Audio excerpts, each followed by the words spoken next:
Hi everyone, my name is Caitlin Martin. Thank you so much for this opportunity to speak with you today. I'm going to be speaking about opioid and substance use disorders, particularly in women across the life course. A little bit about myself. I am a general obstetrician gynecologist and I work at Virginia Commonwealth University here in Richmond, Virginia. I'm also an addiction medicine provider. Clinically, I wear a few hats. Clinically, I am the director of OBGYN addiction services here at VCU. What I do here is I work on integrating reproductive and sexual health services along with addiction treatment services here across our medical campus. Within doing that, we work clinically, mainly leading our clinic for pregnant and parenting women with substance use disorders, where we're the only clinic in our area that provides integrated substance use treatment and reproductive sexual health services all in one clinic, along with wraparound services, including social work, etc. I'm also a physician scientist, so my research all is focused on that area of intersection between women's health and also substance use treatment. I've particularly focused on opioid use disorder in the postpartum state, as well as sex and gender, how that is incorporated into substance use treatment practices going forward to better individualize and personalize treatments for people seeking recovery from the disease of addiction. These are my disclosures. So just to kind of get started, some of the main points I'm going to be going over today is that addiction is a chronic brain disease of neurobiological basis that's affected by complexities in our environment. We're also going to talk about some treatments and medications for substance use disorders, just given my clinical background as a physician who treats people with addiction. And we're also going to focus on how treatment and medications work really well for a good cohort of people who need them to help seek recovery. But they only work if people have access to these medications and treatments, and people don't perceive being judged for taking and using them. Again, we're going to focus on addiction within a chronic disease model and how we really should be treating it just like we do for diabetes and hypertension in that manner, but with multiple complexities given the behavioral aspect to addiction. And then lastly, we're going to be focusing on how the goal of treatment is not abstinence, it's not cessation of substance use. That is only one part of the puzzle, and how it's recovery. And recovery includes multiple things. So to kind of take a step back and go over some of the epidemiology that I'm going to be focusing on today is that substance use and the opioid crisis are increasingly harming women disproportionately more than they are for men. This is a Pinnacle paper that came out last year looking at the life expectancy in the United States and how unfortunately over the recent years it has decreased despite all the gains that we've had over the past decades with regards to increasing life expectancy due to advances in medical technologies and other social supports. A big driver of this decrease in life expectancy has been contributed to the opioid overdose epidemic, namely the increasing mortality rates due to opioid and other substance use, largely among reproductive age people. What's interesting in this paper, unfortunately though, is that when they looked at the data and they stratified it by sex, so between males and females, they found, quote, a pronounced female disadvantage that emerged for certain major causes of death. In particularly, these causes of death were those related to drug and alcohol use. So what we've noticed, again, with CDC data is that opioid overdose deaths over the last decade have been increasing, and they've been, even though more men do die from an opioid overdose every day than women, the rate of increase over time has been much more rapid for women than it has been for men. And what's really important to remember is that women are women, and a big part of the life course for many women, but not all, is the pregnancy and postpartum periods. And so unfortunately, these sad epidemiologic trends that have noticed that women are being disproportionately affected by the opioid overdose crisis extends into pregnancy and the postpartum period. We've had data that has come out from certain state mortality boards, for example. This is one from Colorado that looked at deaths from 2004 to 2012 among women during pregnancy and the postpartum period, defined as 12 months after birth. And what they found was that unfortunately, deaths related to behavioral health causes, in particular suicide and drug-induced deaths, had exceeded all the traditional causes of death that we typically know and that I was trained in as an OBGYN: postpartum hemorrhage, preeclampsia, hypertensive diseases of pregnancy, etc. And for the deaths that had toxicology data, we also noticed that the number one substance that was present in these deaths right here were opioids. But what's very important too to notice from this data here is that it wasn't just opioids, it was other substances too. And so on that note, I'm going to be talking a lot about opioids today just because that is what I typically treat here in Richmond, Virginia. Substance use is very geographically focused, and so a lot of my patients are in treatment for opioid use disorder, and that's what a lot of the data has been coming out on. But opioids are just one part of the problem. We have to remember that opioids are just one substance, and substance use disorders, they include multiple substances. They can be alcohol, cannabis, other substances such as cocaine and amphetamines. And so even though, again, I'll be focusing on opioids today and a lot of my examples about substance use disorders and how they disproportionately affect women and how we need to tailor our approaches to recovery in a gender-informed way, we need to make sure that we're not just focusing on the opioid, but we're focusing on all substance use and how we target these trends and how these efforts on a public health basis. So again, to take another step back, and this might be a little bit of a review for many people in the audience, but we're going to be going over a little bit about what is addiction, what is a substance use disorder, again, taking that neurobiological basis and kind of blowing it up. And the reason I'll be doing that, even though that's maybe a review for some people in the audience, is that is how I'm going to discuss some of the medications that we do treat for opioid use disorder in particular. So first is that not everyone who uses drugs or alcohol develops substance use disorder. This is a very, seems like a very simple fact, but some people forget this sometimes. And when we're thinking about addiction and how to tailor our public health strategies and treatment strategies for people, we need to remember this. So current drug use is common. This is a lot of the data I'll be presenting in my presentation today comes from the National Survey on Drug Use and Health. That's the annual survey that's done every year by SAMHSA, the Substance Abuse and Mental Health Services Administration. It's essentially the big data that comes out nationally that says X number of people have depression, Y number of people with depression are getting treatment. And they're the numbers that drive a lot of the public health approaches and how we also tailor our research priorities too. And so not everyone who uses those substances that we just saw in the last slide develop a substance use disorder. This is one example. This is from the 2016 NSDA data. It's a little dated, but generally the point gets across even if it was the most updated data. This is just looking at women in particular. And what we looked at in the self-reported data is the best we have for substance use on a national scale. 15% of people reported any type of illicit drug use. 8% of those were people who reported use of an illicit drug other than cannabis. But when you actually looked to see how many of these people actually had met criteria for a substance use disorder, okay, so using a substance is different from having a substance use disorder or having an addiction to that substance, only 2% of people met that criteria. And that is defined by the DSM criteria that we use as providers to diagnose someone with the disease of addiction.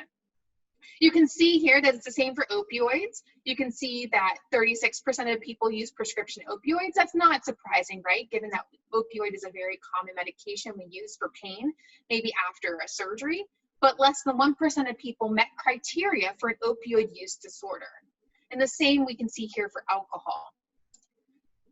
So what makes those two columns different? What makes people different between people that use a substance and then people who have a substance use disorder? Now, I'm not a psychiatrist, I'm not a neurologist, I am an OBGYN, but how I like to discuss what a substance use disorder is to my trainees and also to my patients, I kind of think of it in these three general bubbles.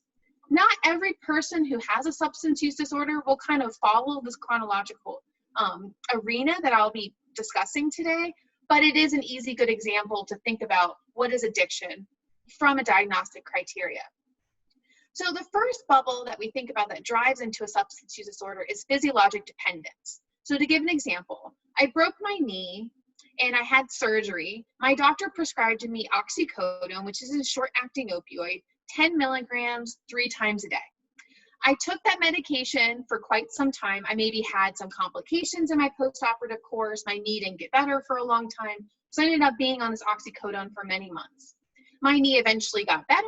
And then when I went to go taper myself off of the oxycodone, I had withdrawal symptoms. I maybe had some cravings. I just overall did not feel well because I was stopping that medication. That was a sign of my body being physiologically dependent on that substance.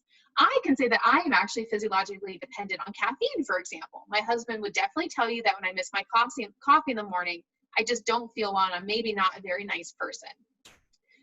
The other bubble that leads into a substance use disorder diagnosis is going to be misuse.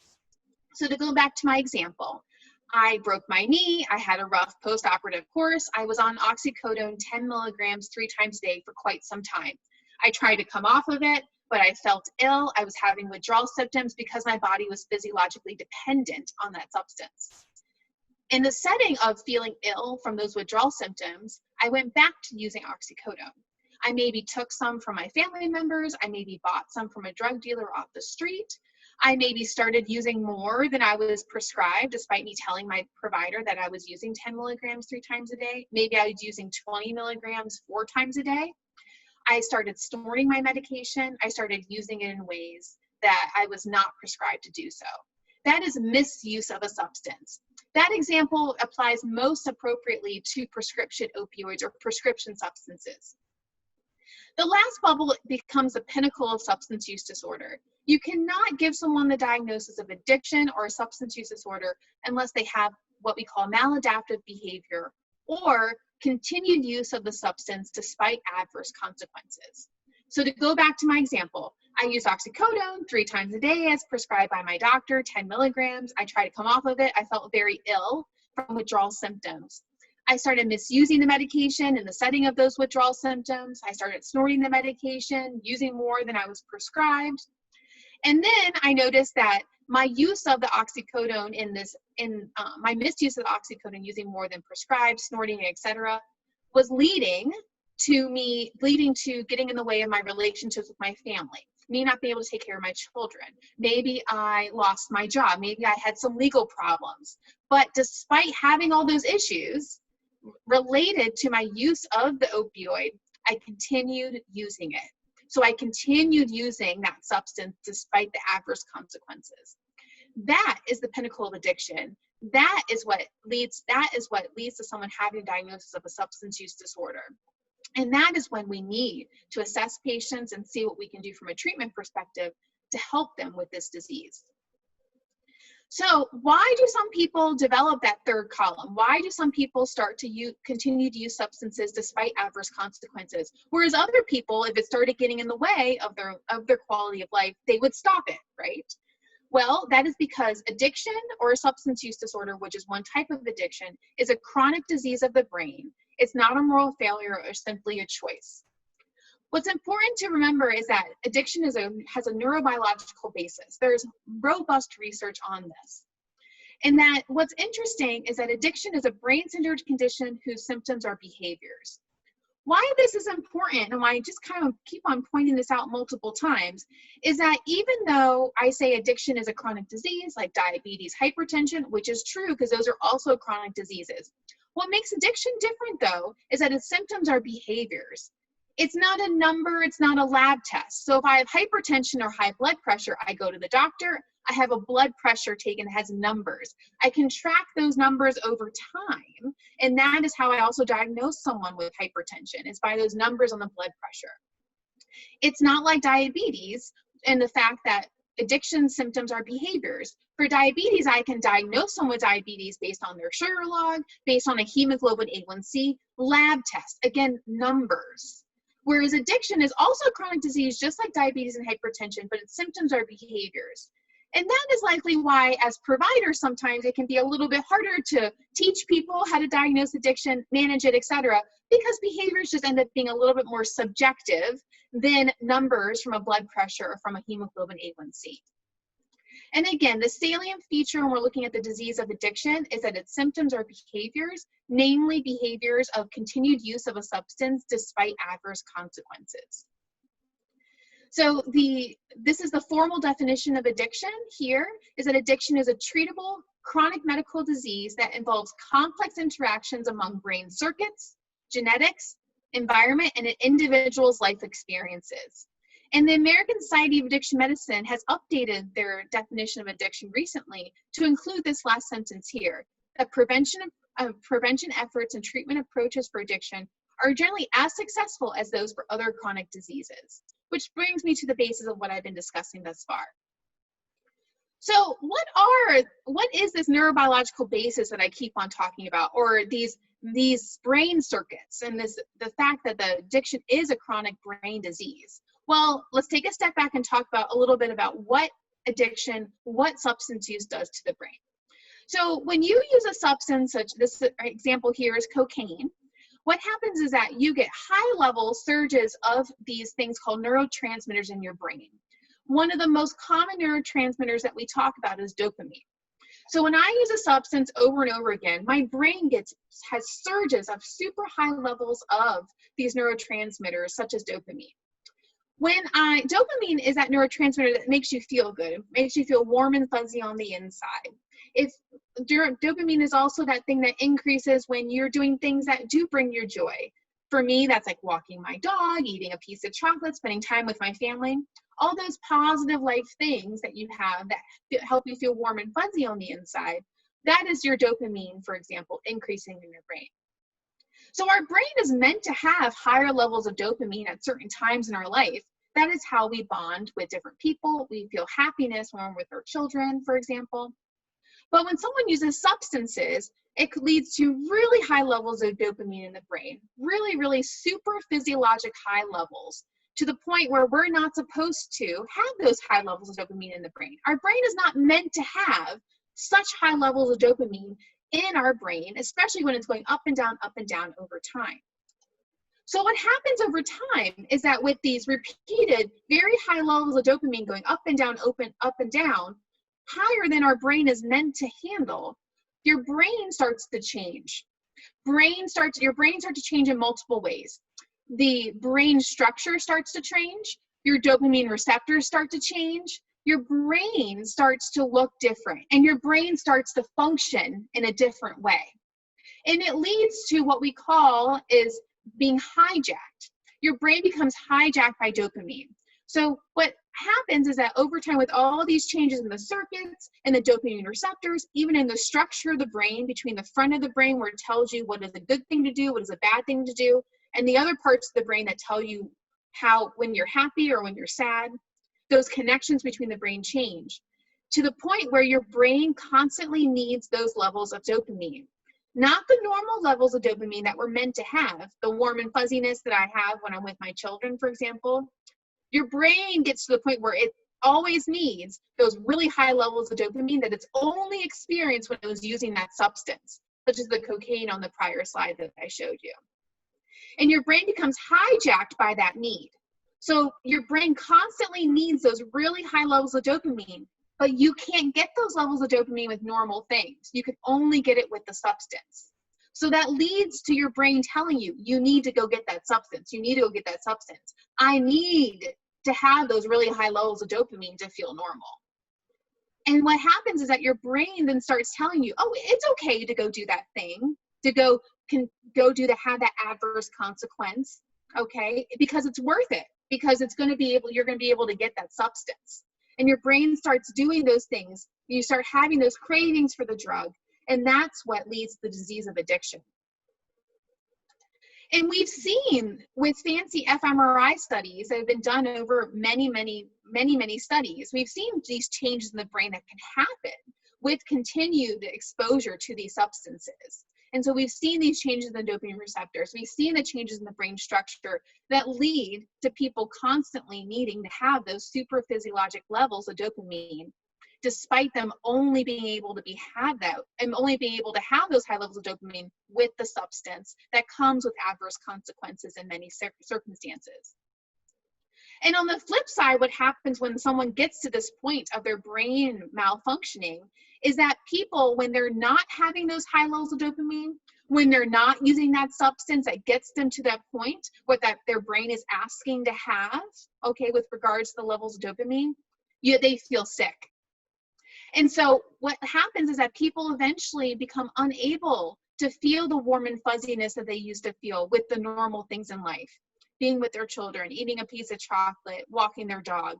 They're no longer even able to have that happiness or that euphoria with things that cause those normal levels of dopamine. They can only feel normal with those super high levels of dopamine that only come with using the substance.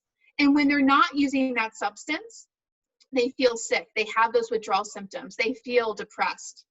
And when they do use that substance, they actually no longer feel that euphoria anymore. They get to the point where they just feel normal. So, kind of going off of that kind of depressing explanation of addiction, why do some people develop this terrible disease and why do other people not develop this terrible disease of the brain? Well, there are many people that are spending their whole lives trying to figure that out, and it's very complex. It involves interactions between genes, biology, DNA, one's environment, the drug itself, and multiple other vulnerabilities. What is important to remember when we're thinking about sex and gender differences in addiction is that many of the risk factors in this complicated complexities between vulnerabilities for addiction are more common in women than in men. So women typically have more psychiatric comorbidities, which we know are risk factors for the disease of addiction. Women are more commonly going to have trauma histories and more significant trauma histories, such as those related to intimate partner violence or interpersonal violence. And women also are more at risk of having lower social support, particularly when we're talking about parenting women. One particular vulnerability that is more significant in women than in men is adverse childhood life experiences, or ACEs. You can go online, you can take the ACEs quiz to determine what your ACE score is. But the point of this slide is to say that women have had more ACEs than men. They've had more adverse childhood life experiences than men. And the research has shown that there is a dose-response relationship with regards to the association between one's ACE score and the risk of having or developing the disease of addiction. The higher your ACE score, the more at risk you are of developing addiction. So therefore, you put those two things together, women are more commonly going to have ACE scores and going to have higher ACE scores than men, and a higher ACE score is associated with a higher risk of addiction.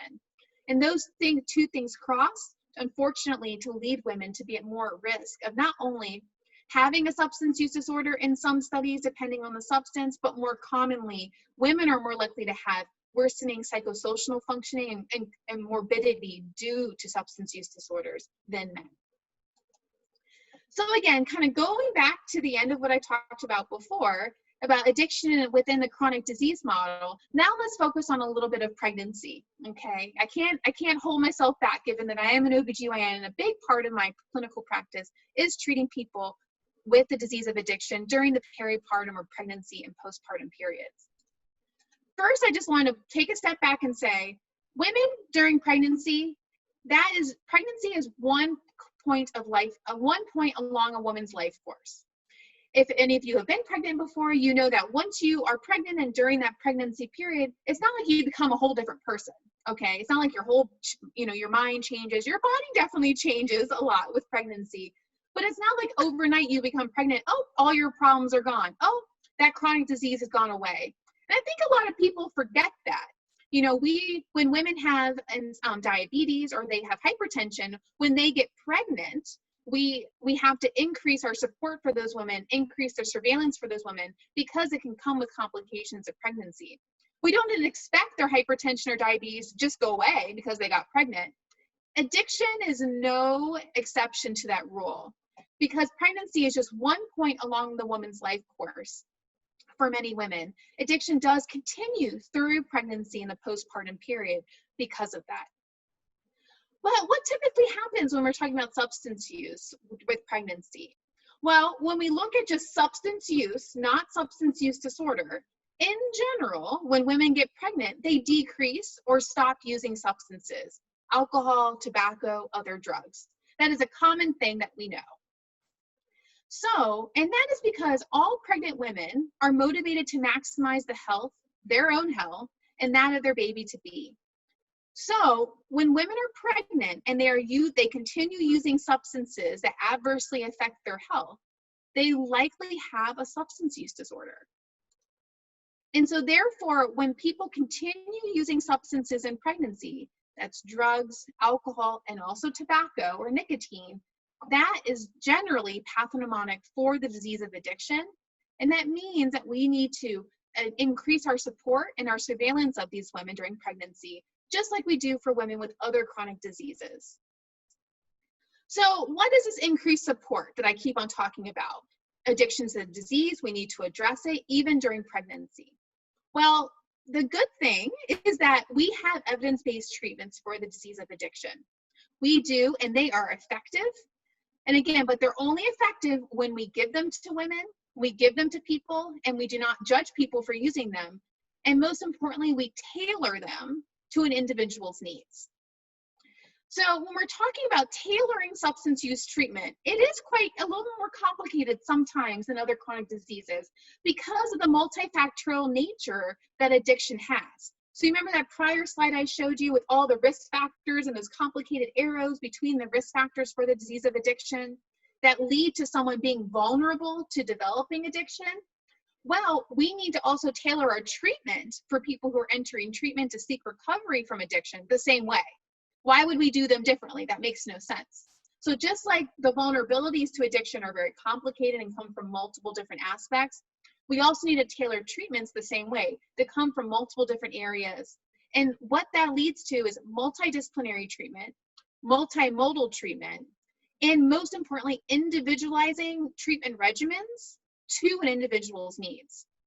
And what we think about is when we have addiction treatment, we need to consider all of these bubbles on this slide here, multiple different things. But not everyone's going to need all of these things, right? Not everyone is going to need dedicated mental health services. Not everyone is going to need transportation help, etc. And not everyone is going to even need medications. Many women with opioid use disorder do gain a lot of benefits from medications for opioid use disorder. But what's important to notice here, it's just one piece of the puzzle. And this is how I do it here at BCU with our program for pregnant and parenting women called the OB Motivate Clinic. We work on striving for this quality of care. We work on offering all of these wraparound services for my patients within an integrated service model, which includes not only prenatal and postpartum care, but also medications when indicated, such as those for opioid use disorder. So like I mentioned at the very beginning, I am going to focus a little bit on opioid use disorder and on medications, just given that that is one hot topic these days.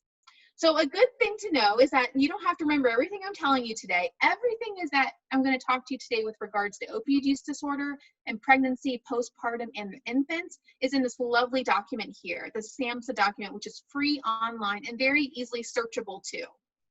But I'm going to go over some of the highlights from this document and some of the data to support it as we're thinking about how to tailor opioid use disorder treatment regimens for pregnant and parenting women.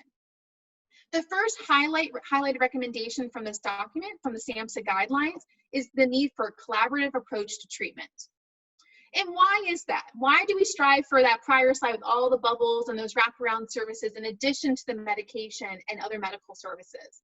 Well, for pregnant people, we've had robust research over time that shows when women with the disease of addiction receive prenatal care and they receive addiction treatment, their outcomes for themselves and for their children end up being pretty similar to people without addiction. Just one example, this is one of the first papers that was studied by that was published by Loretta Finnegan in 1978. Looking at just one outcome, just one common outcome we look at, there's multiple others, of low birth weight. And they looked at the women with a substance use disorder who got care and who didn't get care. You can see here that the rate of low birth weight in the women with substance use disorders who did not get care during pregnancy, unfortunately, was quite high. But then when you look at the rate among women who had a substance use disorder and did get care, the rate was actually really similar to the control group or the comparison group of people who did not have a substance use disorder who got prenatal care. So we need to remember that when we are offering women compassionate, person-centered care, especially during pregnancy and the postpartum period, you are helping to support the health of a family for a lifetime. The second highlighted recommendation from this document that I'm going to focus on today is that medically supervised withdrawal, or quote detox, is not recommended during pregnancy. And so this has been reiterated in multiple different fashions, multiple systematic reviews and guidelines, and this is just one example here from the WHO.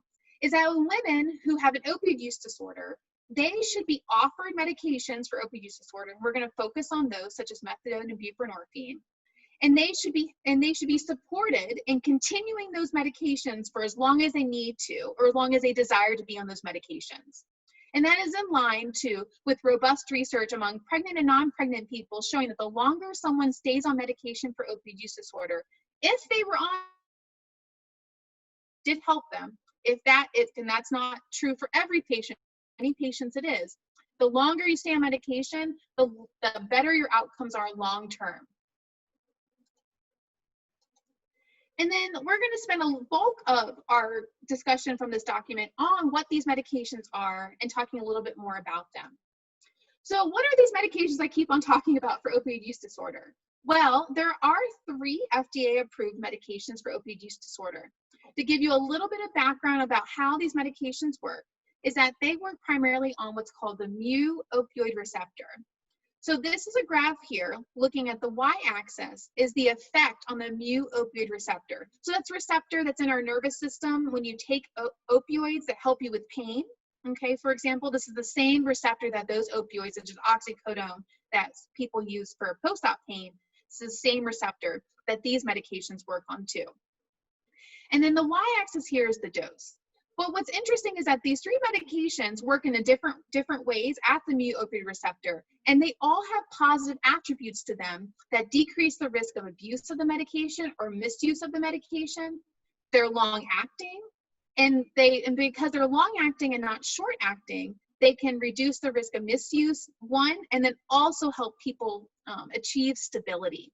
So these are medications, they are not substituting one drug for another. Because of the way they work, that's quite different from short-acting opioids that can be misused, such as oxycodone, etc., as well as illicit opioids, such as heroin. So the 3 medications are methadone. Methadone is a full agonist of the mu-opioid receptor. And so as you increase the dose of it, you do get more of an effect of the medication on that receptor. But because of its long half-life, it is much less likely to be misused or abused when it's taken as prescribed. Methadone is typically dispensed at a methadone clinic, so clinics that are regulated and that dispense methadone on generally a daily basis. So patients generally have to go to and from the clinic every day, except for in some circumstances where they can get take-home medications to receive the methadone, and it is dosed on a daily basis because of that long half-life. Buprenorphine is a newer medication for opioid use disorder. The brand names are called Subutex or Suboxone. Suboxone is generally what is preferred both during pregnancy as well as outside pregnancy. It is a combination of buprenorphine and naloxone. That's why it's called Suboxone. Naloxone is the same thing that's in Narcan. So that is an antagonist of the mu-opioid receptor. The reason why they're both combined in Suboxone, and this is the preferred formulation that we give people with opioid use disorder, is because it helps prevent diversion and risk of adverse consequences if someone were to use it who were opioid naive. So for example, if this was on the street, someone was opioid naive, they crushed it and injected it, they wouldn't die from an overdose from the buprenorphine itself because the naloxone becomes bioavailable at that time. But when you take the Suboxone as prescribed, which is sublingually underneath the tongue, that naloxone component is not bioavailable. It does not work. It's only there in the risk of the diversion example that I gave earlier. And so a lot of patients think that the naloxone is getting in the way of it working well. That's actually not true. It's really not bioavailable very well when it's taken sublingually. But because of that, it helps protect from that risk of diversion and morbidity from that. This is the preferred formulation. Buprenorphine, which is the active ingredient in Suboxone, is a partial agonist of the mu-opioid receptor.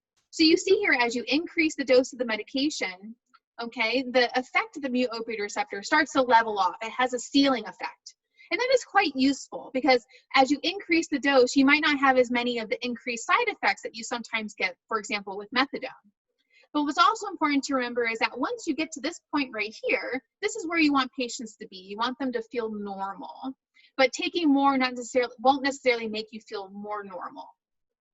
And then lastly, the last medication is naltrexone, or the brand name is Vivitrol.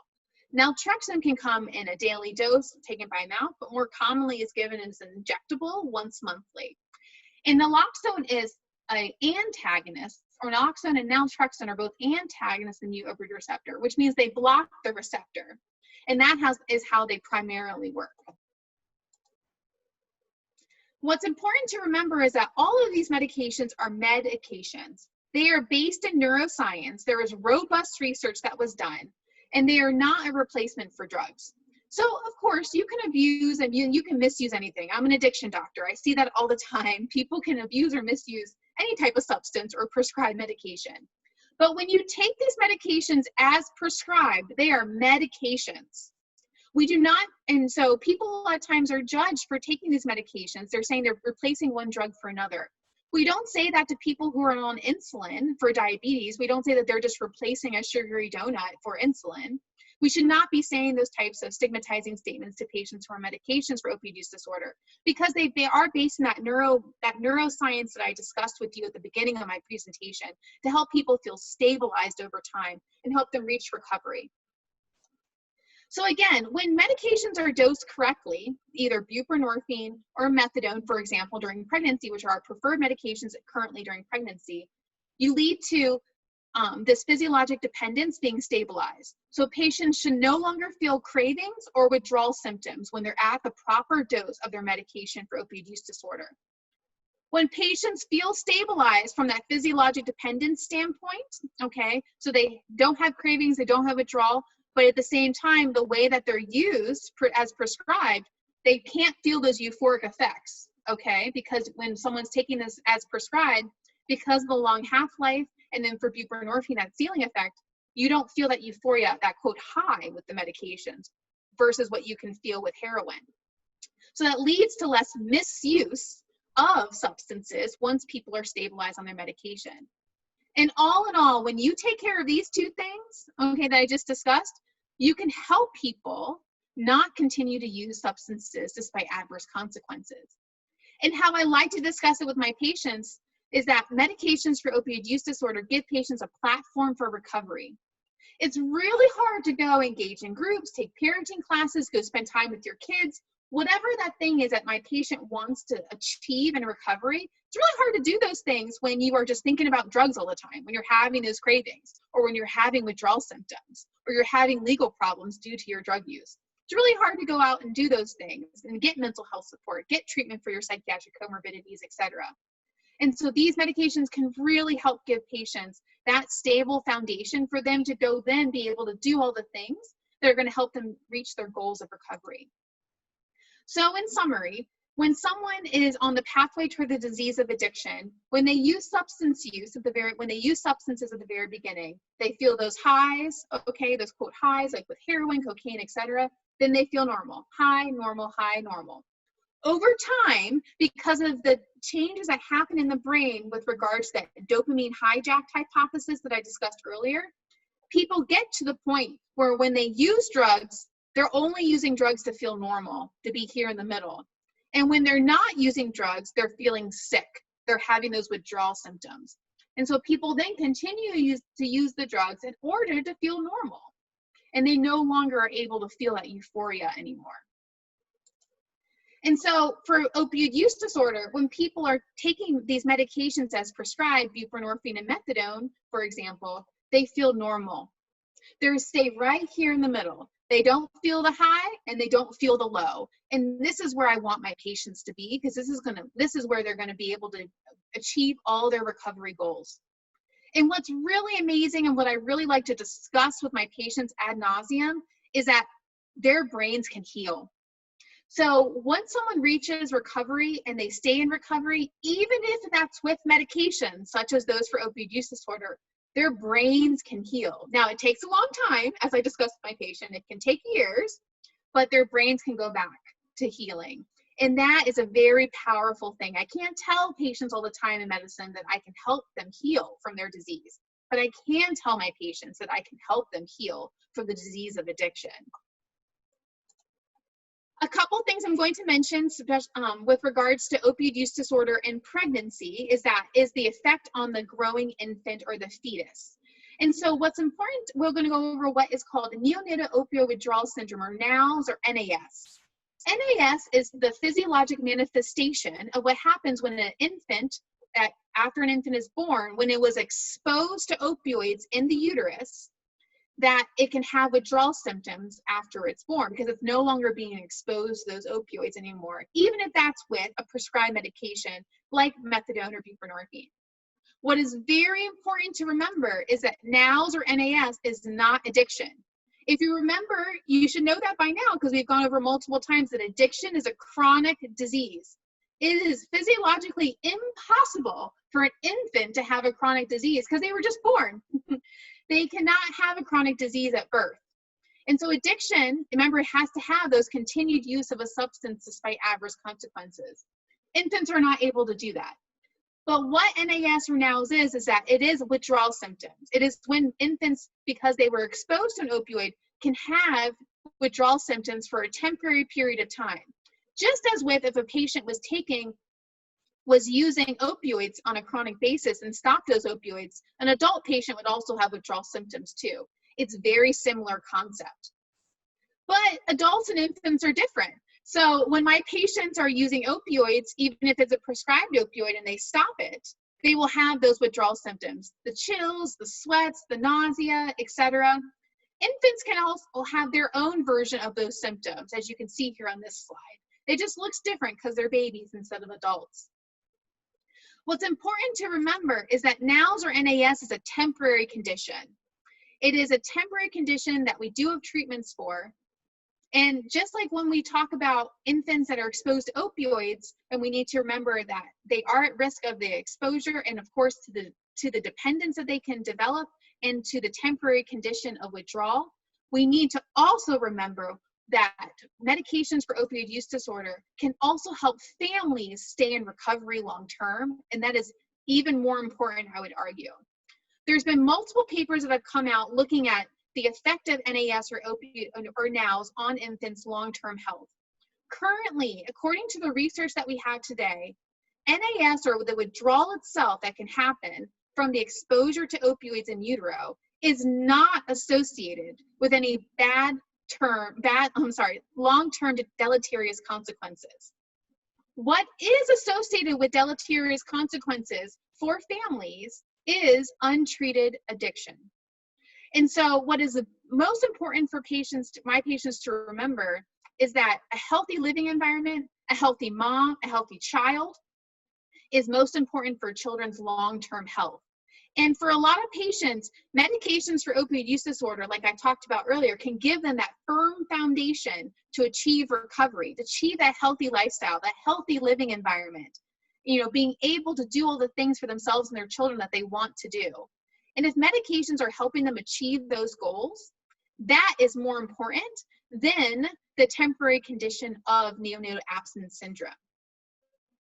However, NAS or NOWS is very important to recognize and is very important to treat when indicated because it can have some consequences physiologically for the infant after birth.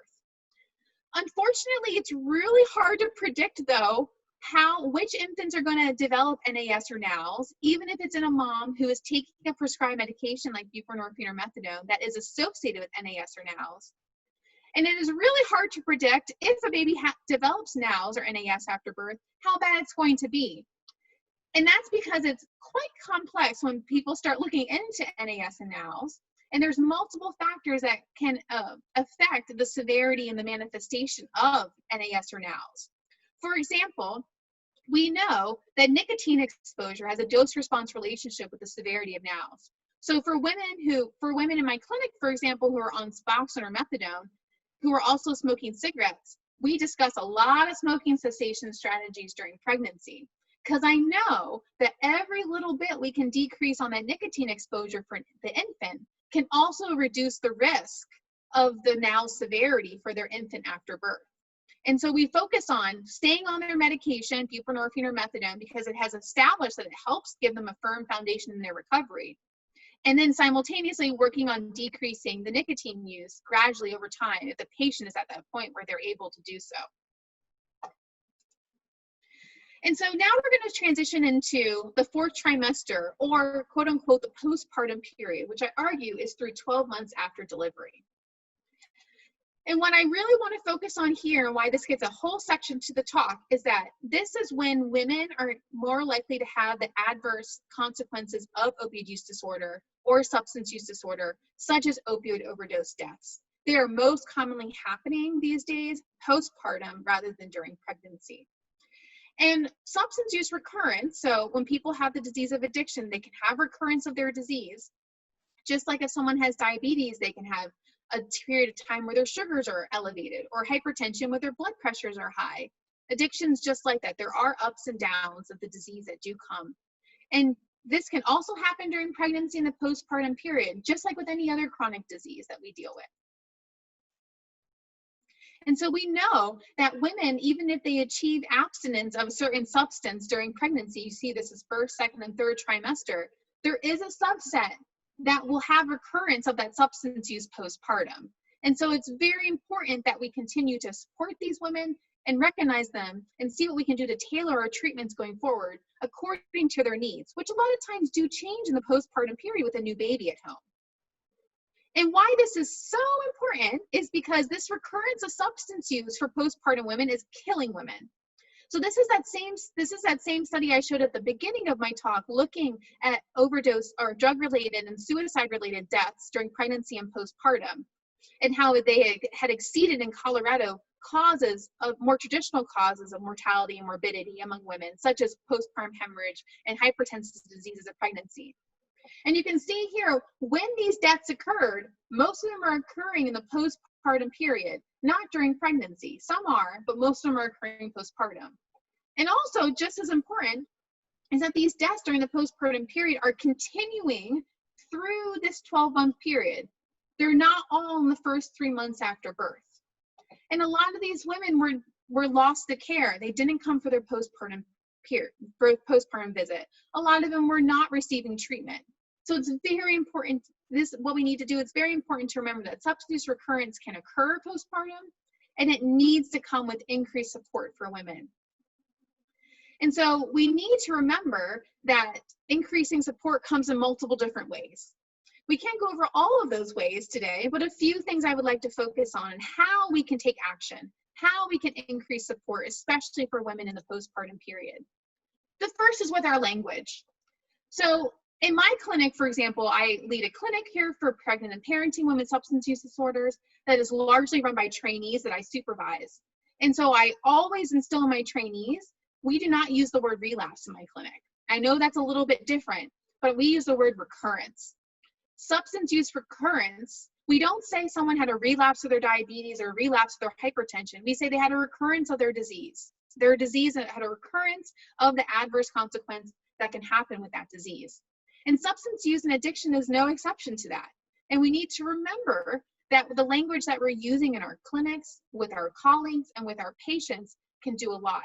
And so using non-stigmatizing and person-first language can be very important to help increase that support and establish those relationships with patients so they feel not judged and they feel like they're receiving compassionate care. The second thing we need to remember is that medications for opioid use disorder for patients who receive benefit from them for opioid use disorder can save lives, and therefore can also keep families together. And like I showed earlier from the review paper from the Journal of Pediatrics, is that healthy living environment, a supportive family, keeping moms and babies together, those are the things that lead to positive long-term health outcomes for families, for children, and for mothers.